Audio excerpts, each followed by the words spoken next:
a lot of teens or young people or even adults, they're suffering from a lot of mental health issues. Okay. And what's your advice to them? The world is hyper competitive. If you're going to be a man who's going to sit and say, I'm just sad, you are always going to lose in competition to men like me. No. And there has to be losers for there to be winners. I am tired of sympathy. Sympathy doesn't work for anybody. I'm not going to sit here and be sympathetic for people who say they're too sad to try hard and be their best. Guess what?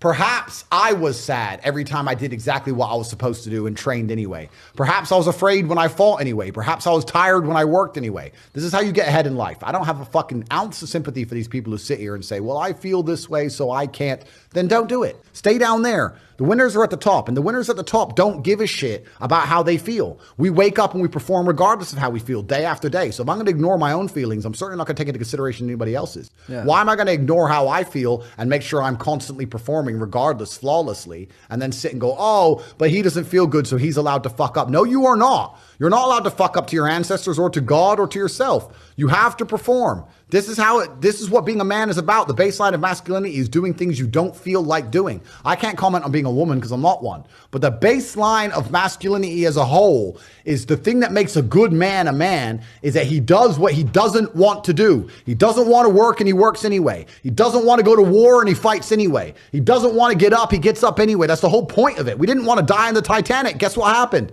We died in the Titanic. You can't sit there as a man and say you don't feel like it. You're not allowed to not feel like it. You're supposed to do it anyway, regardless. Yeah. So when a man sits there and says, oh, but you don't understand, I'm struggling with motivation. If you are struggling with the motivation to be a winner, then stay a fucking loser. No problem. Stay a loser. Don't care. Because in my circle, there's no losers around me. Your energy is disgusting. I find it revolting. I don't like weakness around me, even near me. Even people coming up saying hello to me. If you're depressed, don't even shake my hand. I do not have time for losers on any regard. Winners only.